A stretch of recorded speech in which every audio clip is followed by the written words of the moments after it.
Daf Yomi, Tractate Menachot, 63a, top of the page, starting with the new Mishnah at the top of the page. Ha'oimer ha'elai b'machavas lo yovi b'macheshes, b'macheshes lo yovi b'machavas.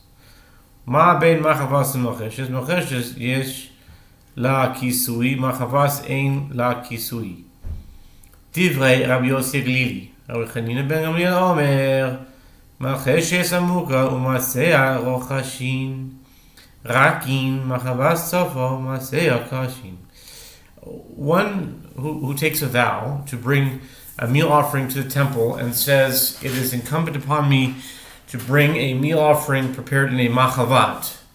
It's a type of pan. Machavat may not bring one prepared in a marcheshet.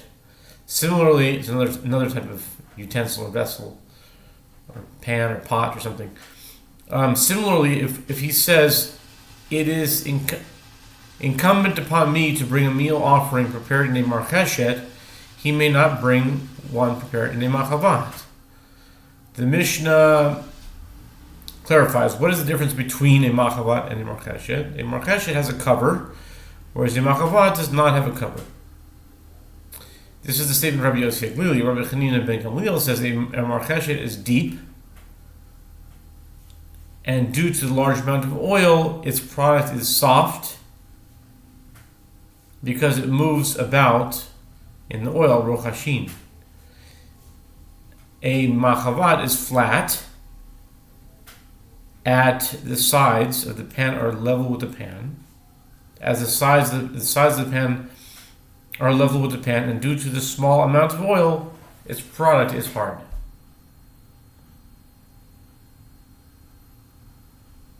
Okay, that's the Mishnah.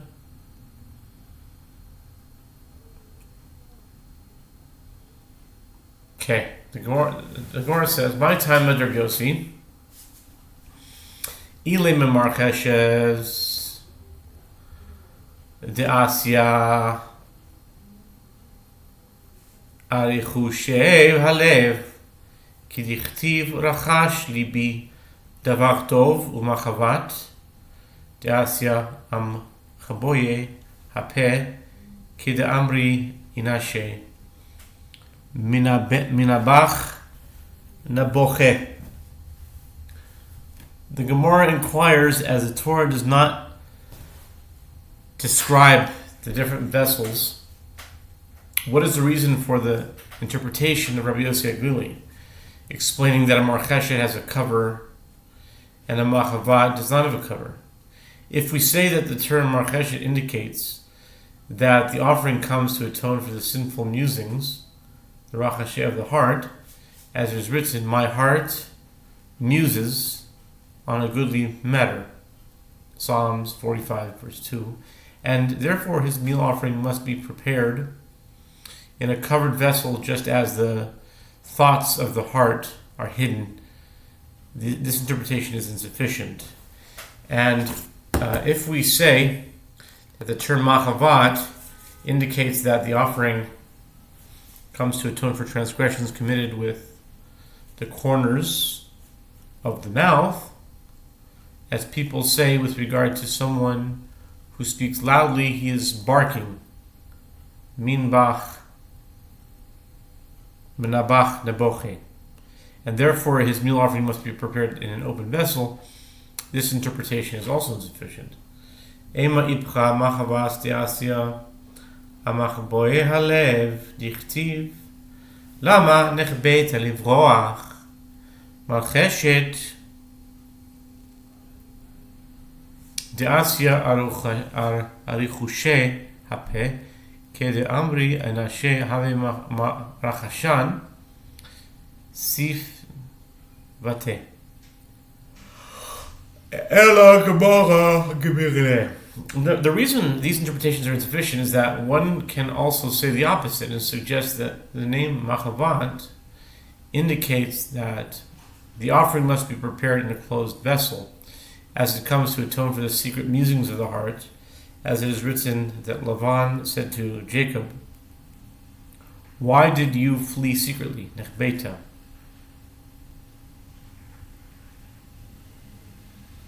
Genesis 31:27. Likewise, with regard to the marcheshet, one can say that it must be prepared in an open vessel, as it comes to atone for whispers, rechushe, of the mouth, which are heard and revealed. As people say, his lips were whispering. Therefore, Rabbi Yossi Aglulin cannot derive the meanings of the terms marcheshet and machavat from the verses. Rather, his interpretation is learned as a tradition. Rabbi Chanina ben Gamliel Omer, Chulei marcheshet samuka dichtiv v'chol nasa b'marcheshet machavas safa dichtiv al machavas. The Mishnah teaches, Rabbi Chanina ben Gamliel says that a marcheshet is deep, whereas a machavat is flat. Machavat, flat, and marcheshet is also machavat.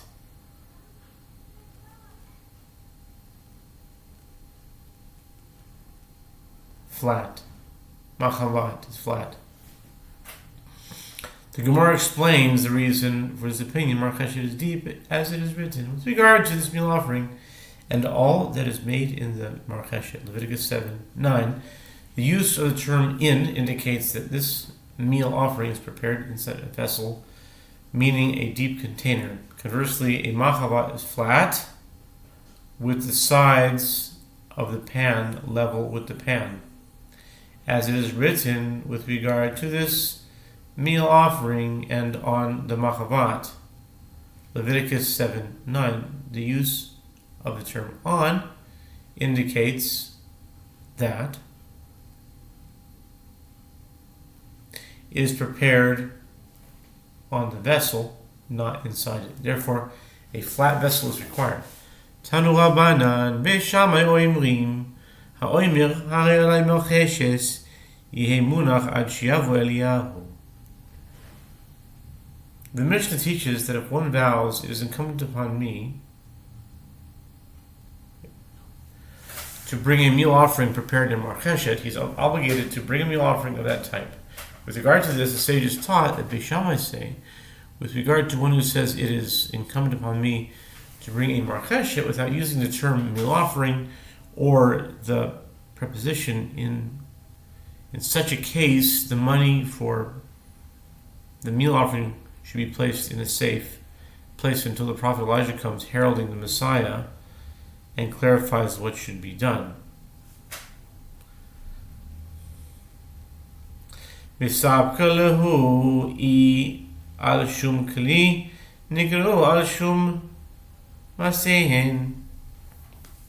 The Gemara elaborates that Shammai are uncertain with regard to the source of the terms marcheshet and machavat, whether the offerings are called these names due to the specific vessel in which each meal offering is prepared, or whether they are called these names due to the manner of their preparation. The significance of this distinction is that if the term marcheshet is referring to a specific type of vessel, then if one takes a vow, it is incumbent upon me to bring a marcheshet. He must bring an actual vessel of that type. Whereas if the term is referring to the manner of preparation of the meal offering, then he is obligated to bring that type of meal offering. Since Beit Shammai are uncertain which is the correct interpretation, they rule that he must wait until the prophet Elijah comes. Okay. Basically, Kli haya b'mikdash u'mercheshet shemo v'edo mekimin kalbos amok u'chishi bosek munach b'tocho do mekimin tapuchei habaratim u'chamin b'levate hayevanim. And Beit Hillel say there is no uncertainty about this matter, as there was a particular vessel in the temple, and its name was marcheshet, and this vessel resembled a type of kalabus, whatever that is, which is a vessel with indentations, and when dough is placed inside it, it gets pressed against the indentations and takes their shape. The dough resembles a type of apple of berotim trees, or a type of acorn, balute, of the Greek oak trees. Therefore, one who takes a vow, it is incumbent upon me to bring a marcheshet. If someone says it's incumbent upon me to bring a marcheshet, must bring this type of vessel to the temple as his donation. And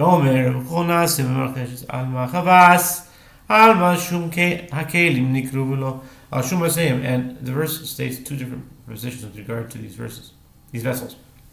And all that is made in the marcheshet and on the machava, Leviticus 7:9, it does not state simply, and all that is made in the marcheshet and the machava, since it seems from the verse that when using the marcheshet, the meal offering is prepared inside the vessel, and when using the machava, it is prepared on the vessel. Evidently, they are called these names due to the vessel in which the meal offering is prepared, not due to the manner of their preparation. And that's it. That's the Talmud. Now, new Mishnah. Zog the Mishnah. Arei alai betanur lo yavi me'efa kufach lo maver afim ume'afei oirois ha'arbiim Rabbi Yehuda Omer also baby me'efei kufach.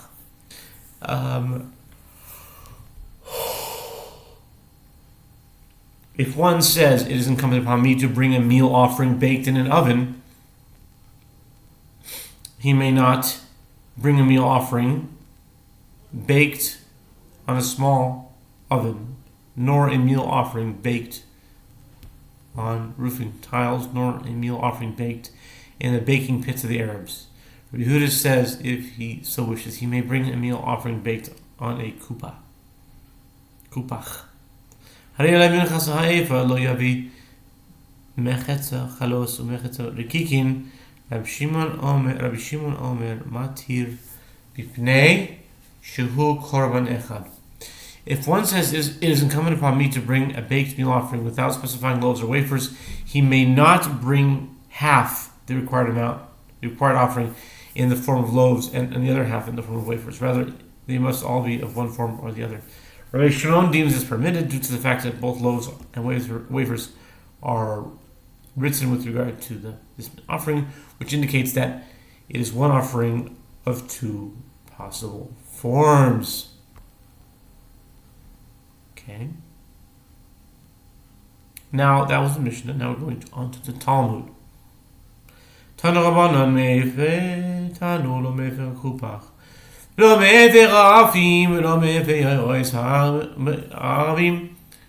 The sages taught in the Brayta when the verse states, and when you bring a meal offering baked in an oven, Leviticus 2:4, this week's parsha, this emphasizes that it must be prepared in an oven and not baked on a kupach, and not baked on roofing tiles, nor baked in the baking pits of the Arabs, in accordance with the opinion of the first time of the Mishnah.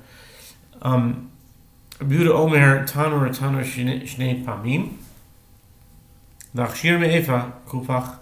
Rabbi Shimon Omer Tanu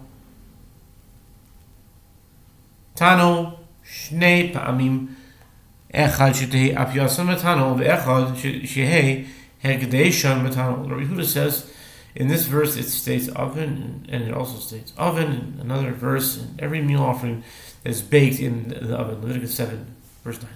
Since it is written two times, and these times are restrictions, one follows the hermeneutical principle that a restrictive expression followed a restrictive expression serves only to amplify the halacha and include additional cases. Consequently, this derivation serves to render fit a meal offering baked on a kupach, and it too is deemed an oven. Rabbi Shimon says the terms oven and oven, which are written a total of two times, serve to teach two halacha. One instance teaches that their baking should be in an oven, and the other one teaches that their consecration is in an oven. Meaning, meal offerings are not consecrated in the service vessels, but rather in the oven. Umi islay Rabbi Shimon hasavro ve'atanan Rabbi Shimon ilam haviro gilayma she'alechem alechem abonim k'yes bezo she'rois b'bezim bagi The Gemara asks, and does Rabbi Shimon hold in accordance with this line of reasoning? But didn't we learn in the Mishnah 95b that Rabbi Shimon says one should always be accustomed to say that the 2 loaves and the showbread are valid if they are kneaded, shaped, or baked in the temple courtyard, and that they are also valid if they are prepared in the place called Beit Pagi, which is outside the walls of the Temple Mount. As these offerings are not disqualified by being taken outside the temple, evidently they are not consecrated in the oven. Amar Rava, Ema Shehei Hekdeshin L'Shum Tanu. Rava said in response, Rabbi Shimon maintains that the oven does not consecrate meal offerings, and as for his statement in the Braita concerning the 2 derivations, one should say that the other derivation from the term oven teaches that their consecration by the owner must be explicit, meaning from the outset he must say that he is sanctifying his meal offering for the sake of a meal offering baked in an oven.